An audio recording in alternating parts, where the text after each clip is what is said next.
But Johnny, let's move on. We'll move away from Marvel into the DC extended universe. Like, I was even talking to you before the podcast. I know that Warner Brothers is like, we don't refer to it as that anymore. It's basically the DCEU. It's easier to refer to it that way. And we've kind of got we don't call it that. Two different reports on different things, and we're going to link them together. So last week, we were going to talk about how JJ Abrams is from the New York Times, said to be near $500 million deal with WarnerMedia. And from the New York Times article, here's what they said.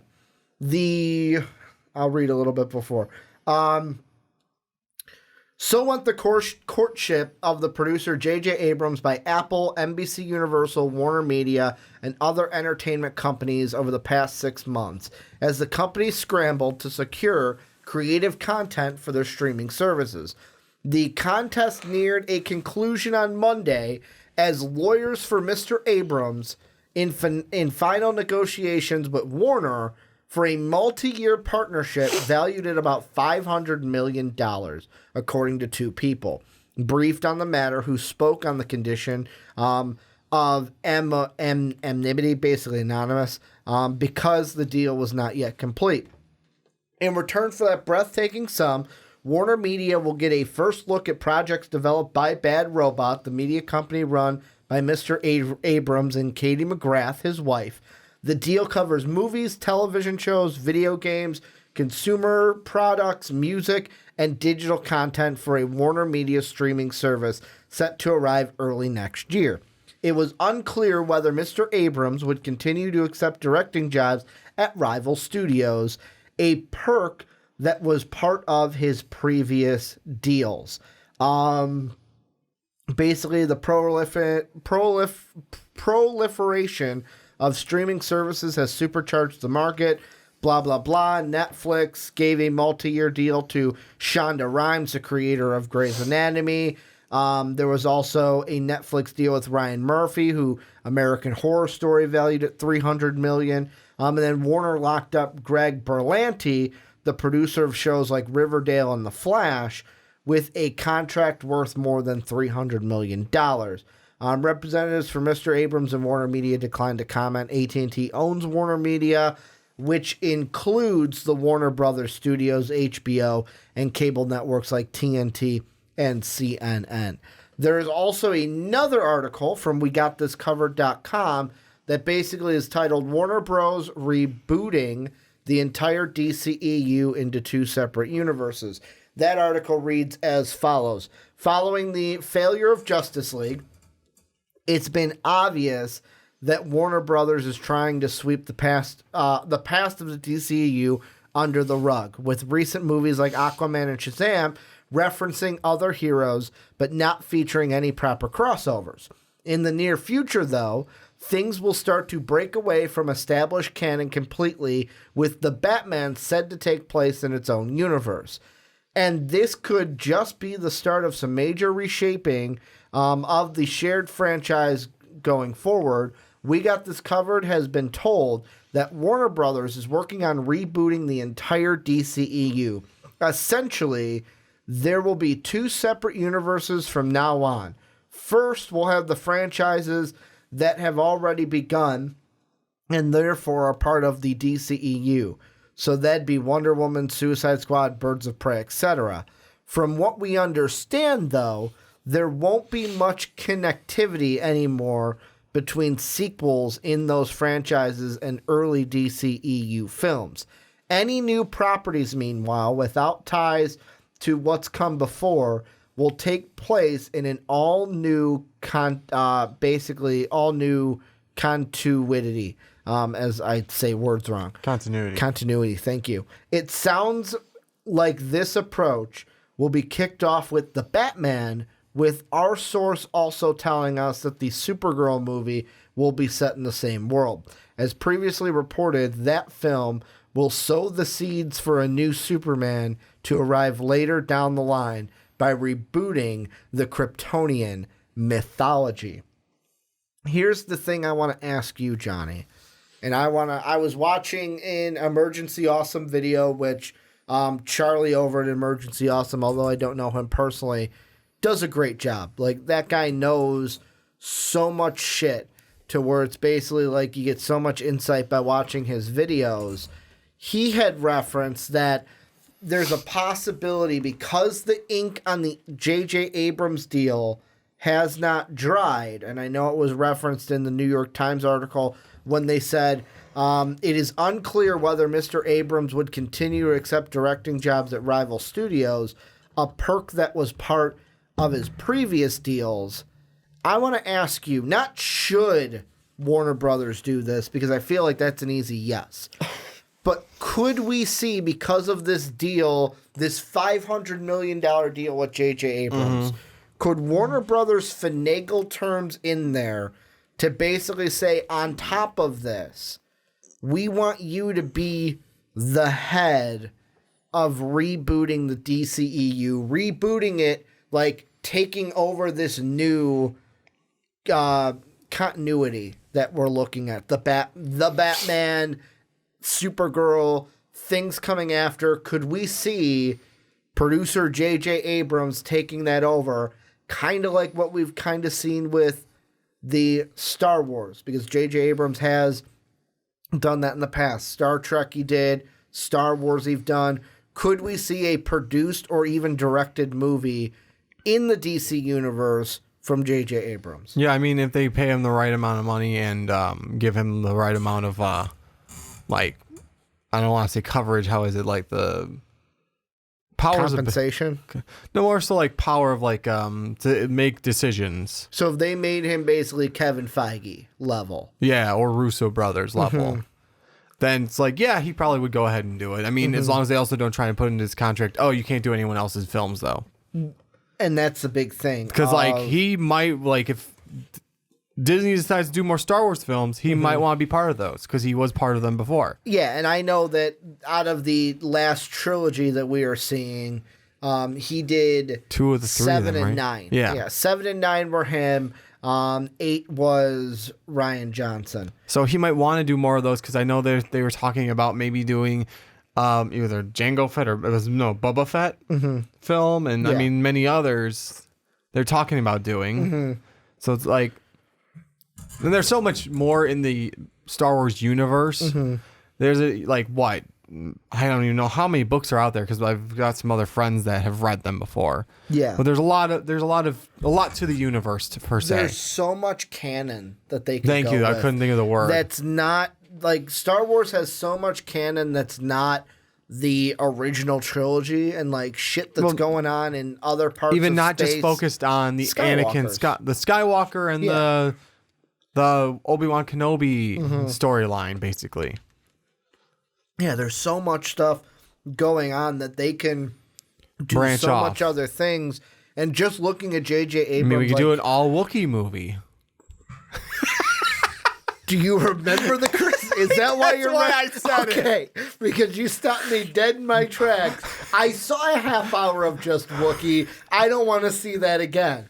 2 full hours of just Wookiee? And also, I don't want to see another Mark Hamill. I think it was Mark Hamill. Mark Hamill drugged up. drugged up because he was in a car accident or something. He was in some kind of an accident. Yeah, I heard about that. And then Harrison Ford giving you the blatant, like, he doesn't want to fucking be here. This is stupid. Oh, man, what? If you haven't seen it, like, I was told this by Pete, who's done wrestling podcasts with us. When I hadn't seen it, he's like, you have to watch it. Like, every Star Wars fan has to watch it once. I almost quit during the Wookiee part because I'm like, how long does this go? It's the first half hour of the thing. No context either. No, just Wookiee. All Wookiee talk. I didn't even think there were subtitles. No, there weren't. So you're sitting there going, what the hell is going on like, here, you have to take everything from, like, the context clues of what's going on. Then that stupid chess game. The Wookiee's life day. Yeah. Oof. Okay. So, J.J. Abrams, by the way, looking at his IMDb profile, some of the things that he has produced. You just going off about that one. I got stopped dead in my tracks. When you get me on a rant, wait, I'm going did to you go actually and rant. mean that?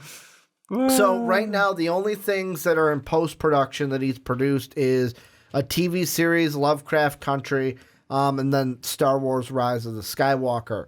Things that are in pre-production that he is said to be the producer of. Basically, Contraband, which is a TV show, Mission Impossible 7, 2 Star Wars, an untitled Star Wars sequel, and a Star Wars project, an untitled Cloverfield sequel, and then Half-Life also. Those are just to name a few. That Half-Life one was just announced. That one's not in pre-production or anything. And that's the key thing that I think, and I will ask you with JJ Abrams. If Warner Brothers is like, hey, we want you to help, we want you to basically lead the ship to reboot our DCEU, but we don't want you working anywhere else. We basically want you all to ourselves. Is that something that JJ Abrams should want or even will want? Because the thing you got to look at is, yes, you're turning down all the, like, if Star Wars and Disney comes knocking, hey, we're doing another movie, we want you to produce and direct it. Yeah, you can't do that. But basically, if, in my mind, if DC, if Warner Brothers, if AT&T is going to come to you and say, you have, basically, we want you to be the Kevin Feige of the DCEU and plan everything out. I've seen what JJ Abrams can do. Mm-hmm. I would be excited for that. And there's part of me... Oh, I'm not saying I wouldn't be, but from JJ Abrams, would you want that? Exactly. Would you want that to where it's to be limited like that? And I'll put you in the shoes of Kevin Feige, or not in Kevin Feige, in the shoes of Abrams. What would you choose? Would you choose to say yes, because then I can do so many things in this with these DC characters? Or would you say that is limiting me creatively, because I'm just looking at one part and I'm closing doors to Star Trek and Star Wars and Cloverfield and all these other things that I love doing also? I would say make a counteroffer, maybe for a little bit less, because it was 500 mil. 500 mil. That's a decent amount. You could probably go a little bit less and say 400 mil. You knock out that thing that says I can't do other movies. We got a deal. Because then the reason why you're saying knock it down, just so someone doesn't be like, well, why would you turn down money? Basically, it's I'm getting something I want where I'm not exclusive to you for that. And you guys are saving some money off of that. Basically. That would be like the counteroffer of like, hey, I'm knocking some off, so you can't say, well, we're giving you 500 mils. Like, no. Yeah. We made a deal. You scratch my back, I'll scratch yours. Yeah, so that way he can still do the Cloverfield, still do the Star Wars ones. And then everyone wins, to be honest, because he gets to do these movies, but he's not stuck in one place creatively, kind of like, I got ideas for this, but now I can't do it. Yeah. And then he has, if he's just producing and making like kind of like I said, I would more so refer to it as the Russo brothers, who have planned out the whole Marvel universe and how it's going. What if he were doing that with the DC? He could still plan it all along and then say, okay, you're going to make this movie. You're going to make this movie. Bring me a storyline by such and such time. He can delegate who's writing the storyline of people who he thinks who can do it. And and the more I think about it, I don't think Warner Brothers has to keep him exclusive to their own. They may want to, but the only thing I would put in there is a no-compete Marvel.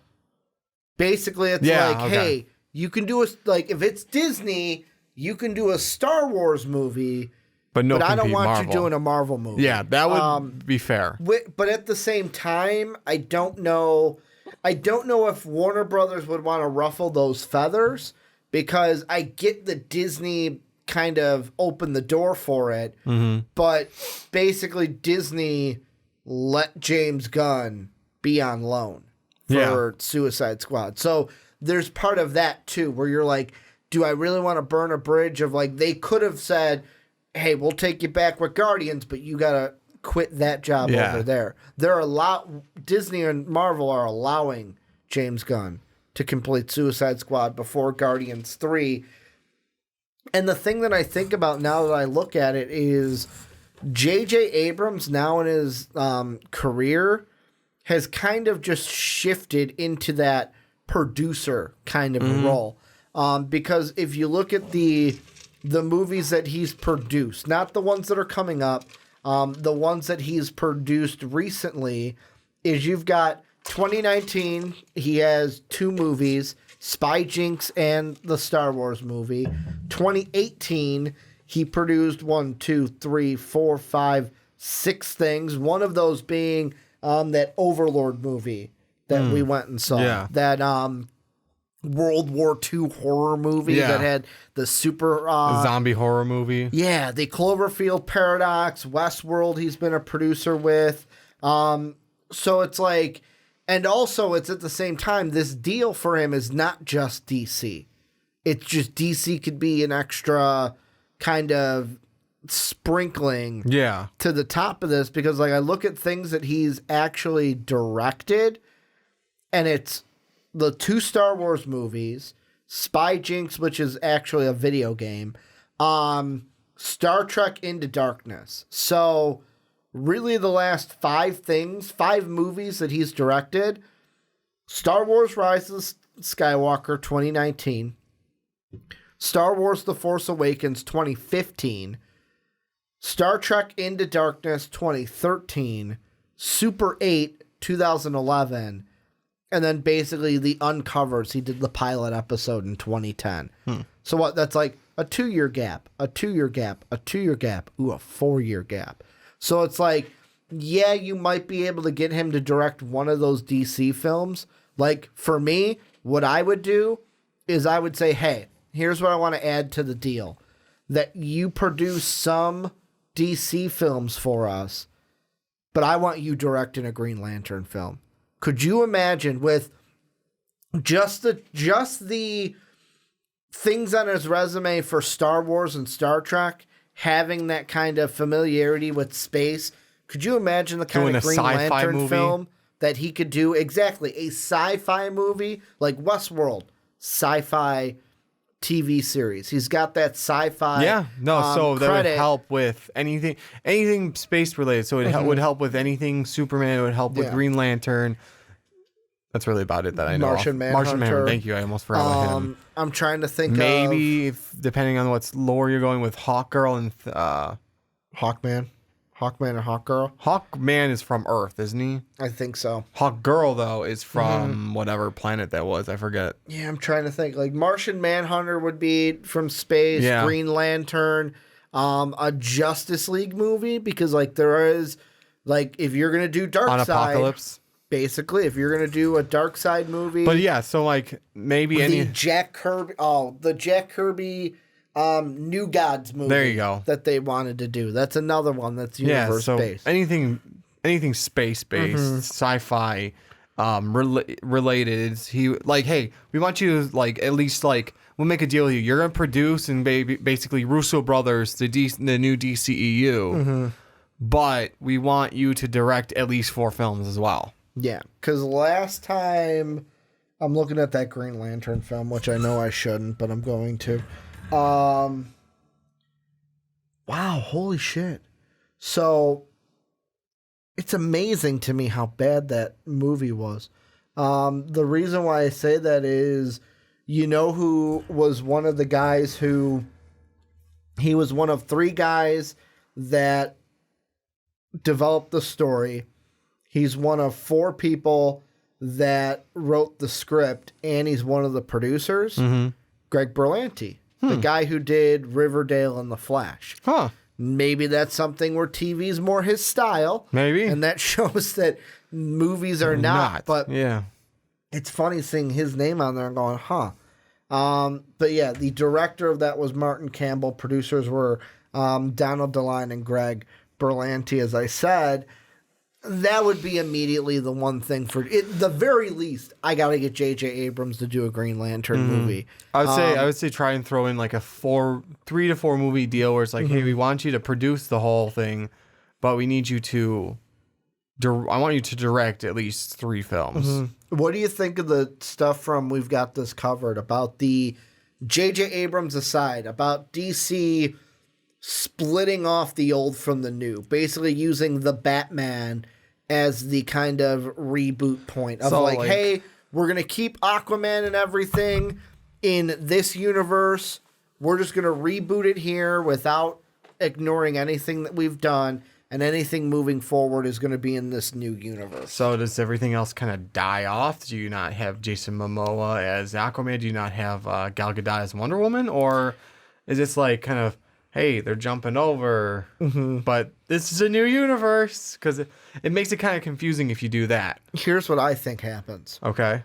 And yet again, Or multiverse it. the pivotal, you can multiverse it, but there's one movie that they plan on Flashpoint. doing that could fix all this. And you said it, Flashpoint. Paradox, yeah. Now, I get that Ezra Miller is trying to save his job, basically, Yeah. and develop that script. But I'm telling you, you look at that movie, and this is what I would do. And DC, if you love the idea, I would love to give me a job doing this, and I'd love it. But the plan is basically, okay, with the Batman and Supergirl, everything kind of bleeds over where it's like, this is the new universe. But then you have that Flashpoint movie. And the first thing that would be freaking amazing in that movie is, could you imagine Gal Gadot, her Wonder Woman, going at war with Jason Momoa's Aquaman? Because that happens in that. So now that you have Aquaman, he's a success. You have Wonder Woman, she's a success. You also have Shazam. Those to me are the big three. The Birds of Prey one, I think, can be on its own. Yeah. Because they mentioned in the We Got This Covered that would be with the Suicide Squad and the Wonder Woman. Is basically because, let me pull up the DCEU really quick, because I want to see where these timelines are supposed to be right now with movie releases, because it helps to see when they're coming out. So here's the future of movies that we've got. So 2020, we're going to have Birds of Prey in February. That's set for February 7th. Then Wonder Woman 2 in June 5th of 2020. So you get those two movies. Then before The Flash, which right now is set for 2021, right now you've got The Batman, which is right now set for June 25th, 2021. Suicide Squad, August 6th, 2021. Suicide Squad is interesting because James Gunn, this is like a one and done with him. Mm-hmm. So I don't necessarily... The reason why I would maybe keep that in the old is I don't know if I'm going to bring that over. Like, I don't know if I have someone I trust to do a good job, as good of a job that we expect Gunn to do. Yeah. But this is what I do. Those four movies, you get the Batman in 2021, your first movie. That sets up the new universe, the reboot. Then The Flash happens. End of 2021. In that movie, depending on what the story is, I would do Flashpoint because that messes with the Speed Force and messes with time. When we come back to our original universe, which is now the Batman universe, the Wonder Woman, the Aquaman, and the Shazam that we know are in this universe. That it's just a thing of the Wonder Woman, Aquaman, and Shazam in this universe now look like the ones we're used to. So that way you don't have to get rid of Gal Gadot. You don't have to get rid of Jason Momoa. You don't have to get rid of Zachary Levi. And then that could set up the Black Adam movie that they're also doing. So, to add to yours, I had an idea for that. Go ahead. So, we're going to cast 3 Batmans for the Flash movie. Bruce Wayne, which we already have in Robert Pattinson. Yeah. Thomas Wayne. What's the third one? Bruce Wayne So Ben Affleck? Ben Affleck, just for like a short cameo type thing. That's right. Because we'd have the old universe, the Flashpoint universe, and the new one. Yes. Okay. So then like it switches over time dilation messed with like when Bruce was born, blah blah blah, whatever else. You can change up like Wonder Woman's costume at that point. Change up how like Momoa got rid of the beard, so maybe you do something where he has nothing or scruff or something. Change up Aquaman however you want to. Change up Shazam however you want to, just a little bit. Just their costuming and stuff like that. I don't know how he'd look with this, but do you think we could get First off, I will ask this. Momoa, classic Aquaman, short blonde hair. I don't know about blonde hair. That's the thing. I'm dirty like, blonde, maybe. Like I don't know how, but Surfer dude, dirty blonde, maybe. Okay. Because you know how he did have like blonde in his hair when it was long. I'm trying to think. Is Chris Hemsworth's hair? Is it blonde? It's like dirty blonde. It's not blonde. When he's when he had the long hair as Thor, it was like blonde, but not like platinum blonde. Yeah. When he had the short hair, you can see less of the blonde because A, it's short. B, yeah, it kind of gets like dirty blonde, closer to the brownish side. Which could also be like hey, we have the same character, but we're changing up that image a little bit. Yeah, exactly. Just basically, you keep those three who they are, maybe change up their image just a hair. Yeah, and I mean, like, and the Joker you wouldn't have to worry about because that's kind of on its own. We're not connecting that to anything here. Then the Suicide Squad, you can leave it off on its own if you want to. And even with Birds of Prey, if you're not confident in having that come over. Then you have Wonder Woman, Aquaman, and Shazam. Or if you're just sitting there going, you know what?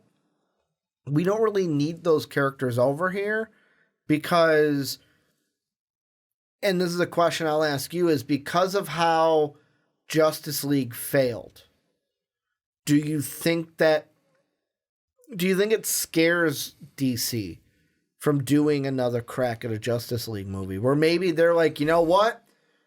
We don't need we don't need to do the Avengers thing. We have great characters on our own. We don't need to see them all. I say they take time, set up all their characters that they would want for the Justice League. Do a Martian Manhunter movie. Do a Flashpoint Paradox. Because we've got 3 of them. Do the Green Lantern. Do a new Superman movie. Do a new Batman movie like you're going to do. Do everyone's movies first. Because what you would need in my mind, and this is the thing with like the Avengers was... Because the Avengers were Iron Man, Hulk, Thor, Captain America, and then Black Widow and Hawkeye got kind of introduced in everyone else's movies. You didn't need individual movies. No. Hawkeye was introduced in Thor. Yeah. Black Widow was in Iron Man 2. Yes. And that was the original Avengers, right? I'm not missing anyone. The original Avengers for the MCU, yes. So that's 6. So the 6. The Justice League would be whatever Wonder Woman, Aquaman, Shazam, Martian Manhunter, Batman, Superman, Green Lantern. So there's 7. 3 of those you already Shazam, Aquaman, and Wonder Woman you already have established. Yes. Batman you are hoping you're going to establish with the Batman. So that really leaves the 3 of Superman, Green Lantern, and Martian Manhunter. What you also depends on iteration, because if you decide to throw Hawkgirl in there, you could do it down the road. Yeah, I wouldn't, because they're gonna do. I believe it's Hawkgirl and Hawkman are in the Black Adam movie. Yes, Hawkman was supposed to be in there. Yeah, no talking really Hawkgirl last time we read it, or I read it. Martian Manhunter, because I would go with John Jones. And I know we saw him in the Supergirl TV show.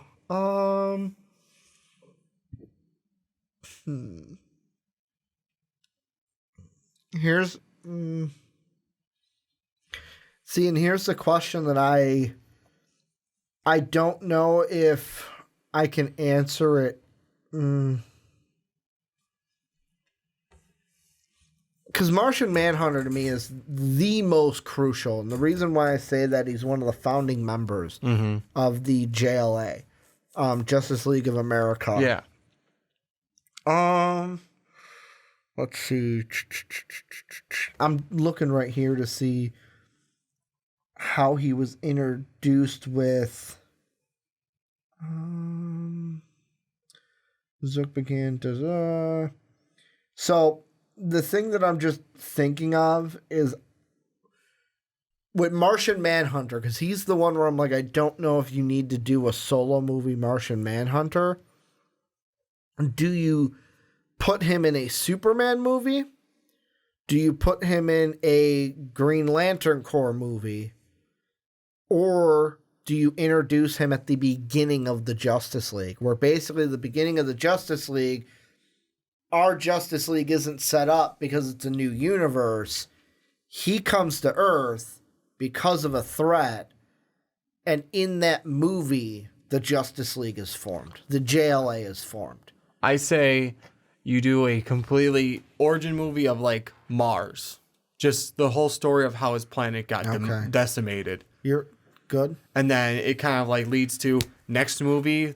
Will be the last in like the series of solo movies. Mm-hmm. That will be your Justice League movie. Okay, so you're saying end it where he's about to.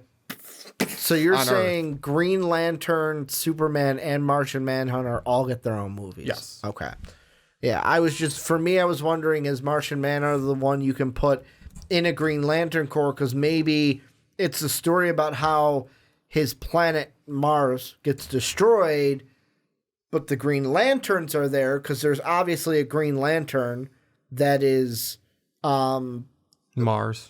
That is associated with that quadrant of space. That sector is what I was looking for. Assigned to that sector of space, so you can throw that in. But apparently the movie that they had planned with the Green Lantern Corps was a buddy cop between Stewart and Hal Jordan, so I don't know how that would go in. Mm-hmm. But I do like that. I was just trying to see, do they need to do 3 solo films? Which, I mean, if they need to, it's not the worst thing in the movie. It wouldn't be the worst thing. I just, like, you want to focus Green Lantern on Green Lantern. Mm-hmm. You don't need to, but I would want to focus Superman on Superman. Would you want to focus Green Lantern on setting up Sinestro, basically? Yeah, that would be cool, because then, like... Even though we already saw Sinestro? Honestly, start setting it up so you can have a Legion of Doom. Which we've already referenced before. Yeah, we referenced before, but you have Cheetah supposed to be in Wonder Woman. You kind of have Black Manta in Aquaman. Not like he can't come back. He's supposed to be setting up for Aquaman 2. Yeah, exactly. We already have... I mean, Lex Luthor, it depends on, in the new universe, does Lex Luthor come over? Do they just do they basically Don Cheadle Lex Luthor? They could. Where it's basically, and this is Lex Luthor now. Well, because again, you kind of just can do that with the new universe. You can kind of just show that with Batman, that some things have changed. And if Lex Luthor changed, that's from, you just kind of change it with the time dilation. You don't have to. Lex Luthor was... Batman was born later. Mm-hmm. Lex Luthor was born sooner. We get someone a little bit older to play Lex Luthor. Yeah. It's going to be interesting someone to in see. Someone in his 40s, probably. Yeah, it's going to be interesting to see what they do. And also, don't make Lex Luthor like the Joker, please. Thank you. But let us know what you guys think down below in the comment section about the JJ Abrams stuff. Could he reboot the DCEU? About the DCEU stuff. That we went ahead and talked about, and kind of what would your plan be for the DCEU if you were in charge of it? Let us know what you guys are thinking down below.